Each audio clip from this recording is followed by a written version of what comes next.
Hello friends मु जोगेश्वर आपण देखुचंती mission TV Odia. चलो जानि नबा आज टॉप न्यूज। नंबर 1 आसंता सोमवार 8 जुलाई 15 तारिख में भुवनेश्वर स्थित मुख्यमंत्री को अभियोग प्रकोष्ठ जनानी विभिन्न अभियोग शुणाणी करेंगे मुख्यमंत्री मोहन माझी। एथिपाई आग्रही जनसाधारण से दिन सकाल 8 टारू मध्याह्न 11टा पर्यंत पंजीकरण करें। पूर्वाह्न 11टारू अभियोग शुणाणी आरंभ हो। एने साधारण प्रशासन और साधारण अभियोग विभाग अतिरिक्त मुख्य शासन सचिव पक्षर एक प्रेस विज्ञप्ति माध्यम सूचना दी। नंबर 2 शनिवार बंगोपसागर में घूर्णबलय सृष्टि होगा प्रभाव आसंता 4 दिन पर्यंत राज्य विभिन्न स्थान में वर्षा संभावना रही अछि।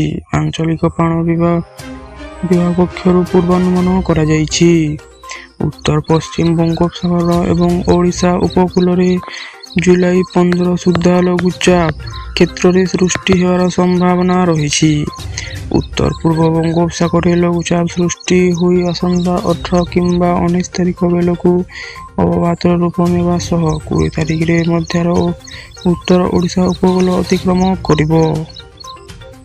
नंबर 3 ट्रेन रे अधिकांश यात्रा करुवा यात्री तथा साधारण लोकों बड़ खबर। एणिकी समस्त मागण चिकित्सा जोगाई देवा भारतीय रेलवे ट्रेन रेलवे स्टेशन किंबा स्टेशन परिसर में जेकोसी स्थान में आघात प्राप्त व्यक्ति को चिकित्सा जोगाइबा रेलवे। ट्रेन टिकेट नथिले मध्य भारतीय रेलवे चिकित्सा जोगाइबा को गुरुत्व देव। ट्रेन रे यात्रा करबा पय प्लेटफॉर्म टिकेट पय अनेक लोक स्टेशन किंबा स्टेशन रे परिसर को आसी थांती। नंबर 4 आसंता 23 तारिख में अर्थमंत्री निर्मला सीतारमण बजेट 2024 संसद में आगत करेंगे। तेबे दीर्घ समय धरी पुराना पेंशन स्कीम को विरोधी पक्षर समर्थन करा जाई आसुवा बेले अनेक राज्य याकू लागू करने प्रतिश्रुति देछंती। मात्र केंद्र सरकार ओपीएससी को आग्रह प्रकाश करूना। यह बदल नवा पेंशन स्कीम रे परिवर्तन आनी कर्मचारी को अधिक पेंशन देवाई योजना करुछंती।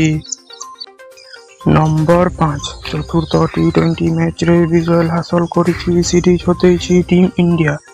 स्टार ओपनिंग जोड़ी यशस्वी जायसवाल एवं अधिनायक शुभमन गिल को विस्फोरक बैटिंग रे भारत ए मैच उपर विजय हासिल करिछि।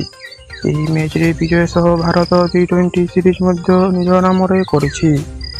53 बॉल रु 13टी चौका एवं 2टी छक्का सह यशस्वी 93 रन को एवं धमाकेदार इनिंग्स लिखिथिबा बेले अधिनायक शुभमन गिल मध्य 39 बॉल रु 6टी चौका एवं 2टी छक्का सह 58 रन दमदार पाली खेलिछंती।